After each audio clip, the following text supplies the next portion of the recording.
Good morning, Belton High School. I'm Mariah Dickerson. And I'm Caleb Cormatic. And you're watching Cutlass TV News.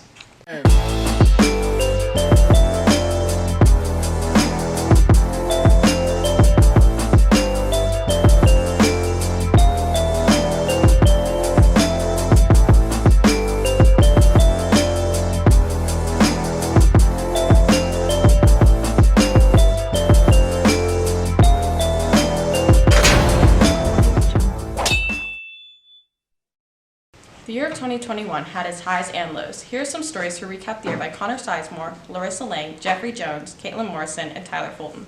Well, students and staff at BHS, you did it. It's December 15th, and another year is about to be in the bin. However, this year, there's a twist. Presented to you by Cutlass TV News, here's the Belton School District's 2021 Year in Review.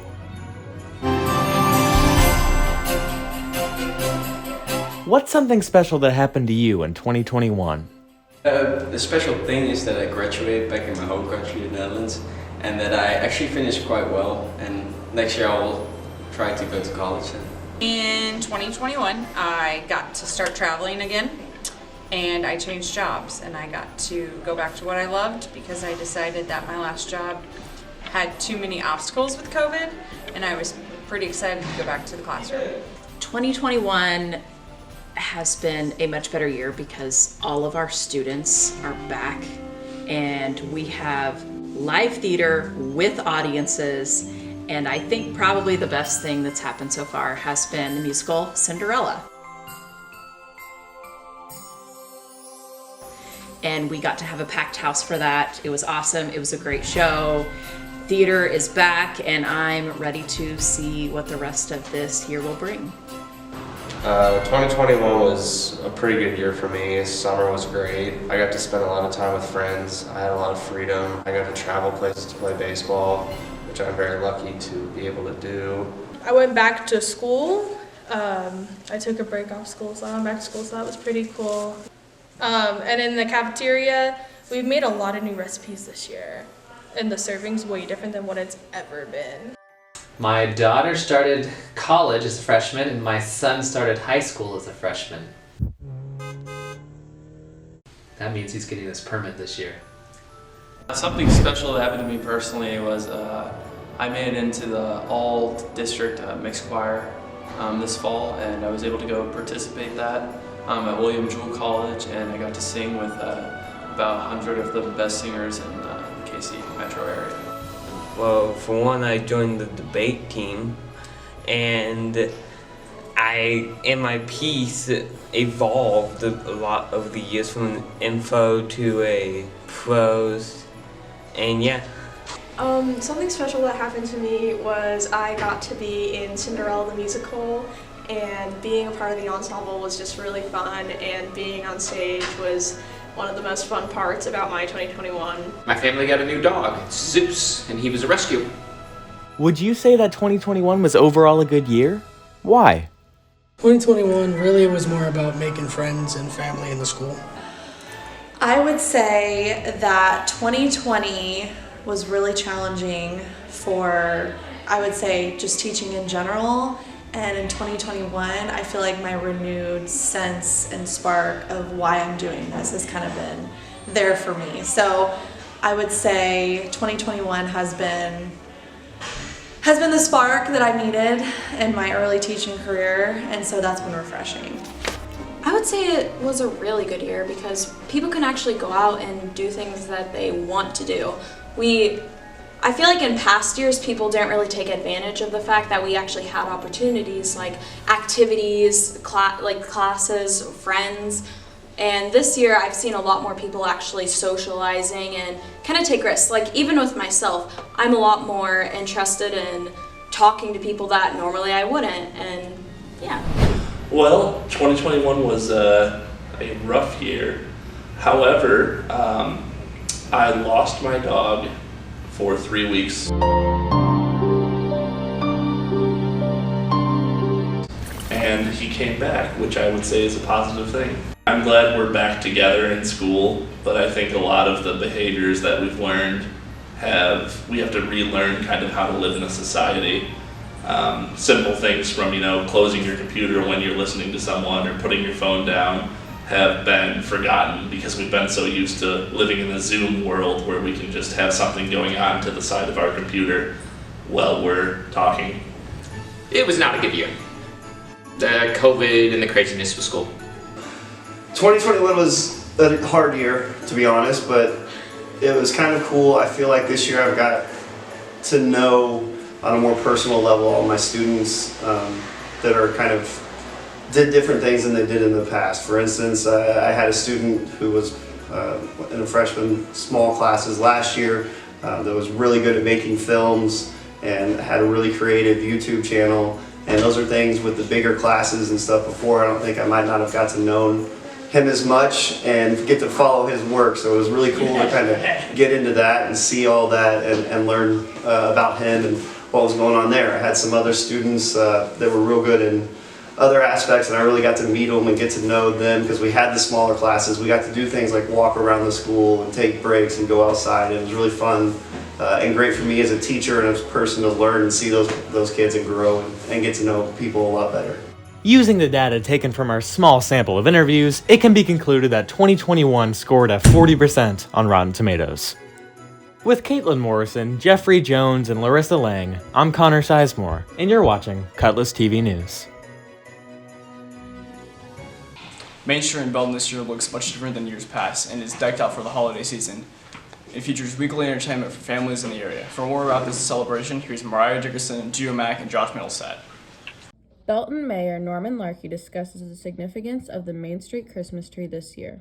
I'm looking forward with this event is to bring people back to Main Street. The Mayor's Christmas tree used to be on Main Street when I was a kid growing up, and then it got moved out to the park. And I think it's better suited downtown Main Street. That way people come and enjoy the amenities of Main Street and shop in the local shops and just enjoy Main Street instead of just standing out at the park and looking at a tree and then never going there again. Now people can drive down Main Street and see the tree and everything we've done with Main Street so far.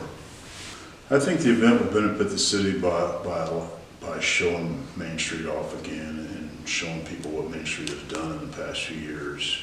With the new businesses, we have a new brewery, we got a new barbecue coming. We got several other new businesses that are there and several other new ones are planned. I think it'll generate a buzz to bring people back to Main Street. What role do I play in organizing Christmas on Main? My biggest role was the decision to bring Mayor's Christmas tree back to Main Street instead of out at the park. I believe that was the biggest thing, and then I got all the groups together. I got the city, the Parks Department, Chamber of Commerce, the Welfare Association, BCPI, and Main Street Merchants Association. I got them all together for one event instead of having separate events on Main Street. I got them all together, and then we had several planning meetings, and I just oversaw them, told them what I wanted, and got out of the way and let them do it. Chamber of Commerce President Diane Huckshorn and Main Street business owner Michelle Mellinger discuss how they prepared for the first ever Christmas on Main events.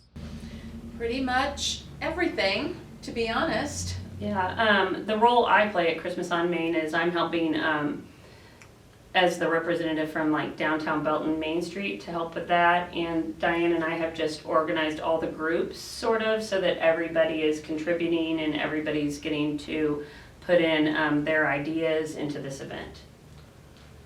There's been a lot of collaboration between the chamber, between Michelle and her dance studio and her families and a lot of the other organizations that are here in our community who want to make this a really special event for Belton. I think there's going to be a lot for high schoolers to look forward to at this event. I feel like Christmas is one of those holidays that really kind of transcends age. So it's whether you are 3 or 93 or 13 or 23, there's always going to be fun things at Christmas that everyone likes to do. But specifically for teenagers, there will be some shopping, of course, that would be available to them. The Wild Poppy has a really wide variety of things that I feel like teenagers would like. But we also have Mary's Mountain Cookies that will be here. Obviously, the Healthy Hub, there's going to be food trucks on the weekends. The light displays, everybody will enjoy those. There's going to be games down at the Gathering Place. There's just going to be a lot to do for anyone. but teenagers should have a great time here too. I agree, and you're right, Michelle. It really is. It does transcend age.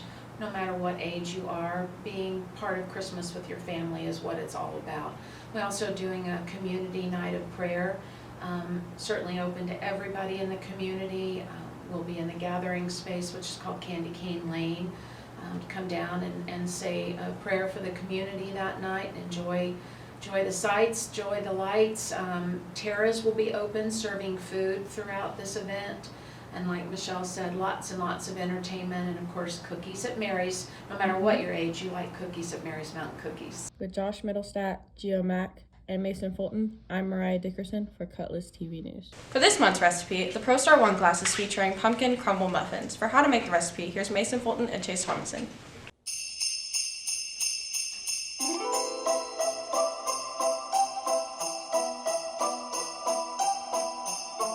We are making pumpkin crumble muffins. Our ingredients are 3½ cups flour, 1 teaspoon baking soda, 4 teaspoons ground cinnamon, 1 teaspoon pumpkin spice, 1 teaspoon salt, 1 cup of vegetable oil, 1 cup sugar, 1 cup brown sugar, 3 cups pumpkin puree, 4 large eggs, ½ cup of milk. For our crumble topping, 1½ cups flour, 2 cups brown sugar, ½ cup of sugar, 2 teaspoons pumpkin spice, 12 teaspoons of unsalted butter. Preheat your oven to 425 degrees. In a large bowl, whisk the flour, baking soda, cinnamon, pumpkin spice, and salt together until combined. In a medium bowl, whisk the oil, sugar, brown sugar, pumpkin puree, eggs, and milk together until combined. Pour the wet ingredients into the dry ingredients and fold together until no flour pockets remain. For the crumble topping, whisk the flour, granulated sugar, brown sugar, and pumpkin pie spice together until combined. Using a fork, lightly mix in the melted butter until crumbs form. Now butter your pan. Spoon the batter into liners, filling them almost full. Spoon crumbs evenly on top of the batter and gently press them down into the batter so they're snug. Bake for 5 minutes at 425 degrees. Then bake for 350 degrees for 16 to 17 minutes. And there you have it, pumpkin crumble muffins. Thanks for watching. Tune in next week. And as always, Carpe diem.